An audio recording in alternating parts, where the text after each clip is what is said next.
Hi everyone, my name is Zhang, and I am here to share some Hmong folk tales with you all.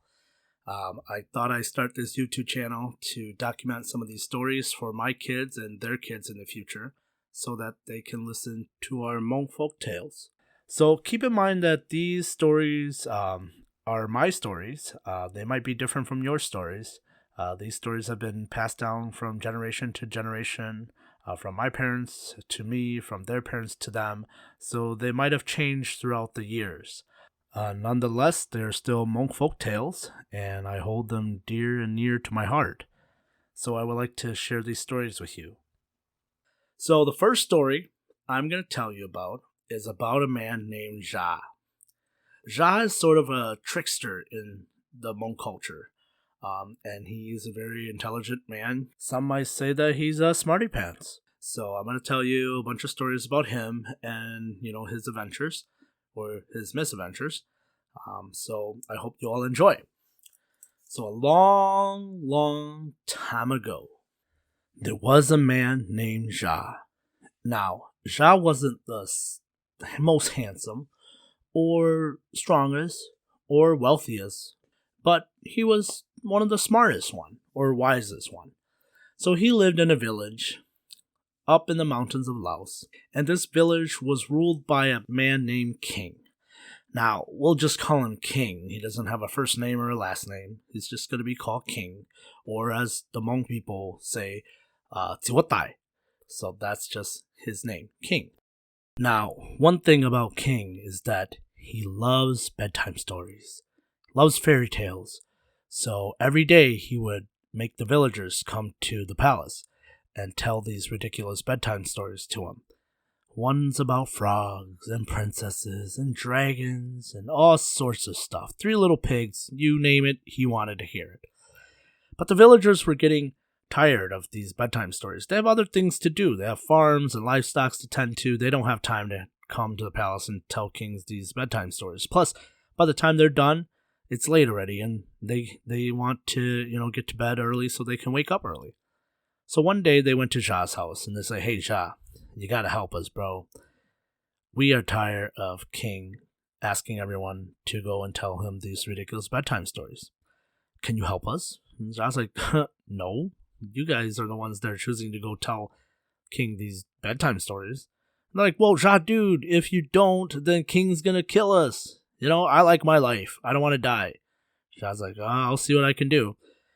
So a couple days pass, and eventually everyone in the village has gone to the palace and tell King these bedtime stories. Everyone except Jia. So King thought of a great idea. He's like, "Servant, I want you guys to go to Jia's house, and I want you to get that man up here in the palace to tell me a bedtime stories. I know he got some good bedtime stories. He's just hiding." And the servant was like, "I don't know, King. Jia's kind of a wise guy. You sure you really want him to come to the palace?" And King's like, yeah. Go tell him to come. If he doesn't come, tell him his head's going to roll." Servant's like, "All right, you the man." So the next day, the servants marched to Jia's house. When they got there, they're like, "Jia, hey, King said you got to go to the palace, and you got to go tell him a bedtime stories." Jia's like, "Well, I don't have any bedtime stories. King's SOL." And the servant's like, "Well, it's your head that's going to roll, man. Not ours." So Jia thought about it, and he's like, "Fine. Go tell King I will come later tonight and tell him a bedtime story." So the servants went back to the palace and shared the news with King. That night, Jia made his way to the palace. When he got there, King's like, "Ha! Jia, welcome to my home. So I hear you're going to tell me a bedtime story." And Jia's like, "Yeah, I guess so. But here's the deal, King. I'm going to tell you a bedtime story, and you promise to listen to the whole story, okay? Because this is a really good story."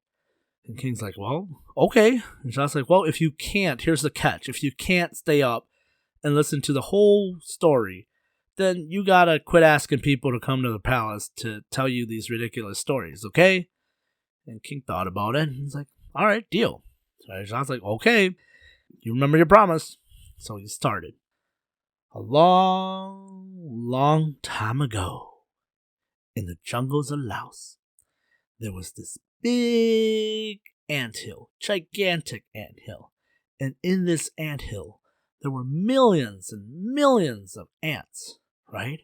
And every day, an ant would come out, and an ant will go in, and an ant will come out, and an ant will go in, and 2 will come out, and 1 will go in.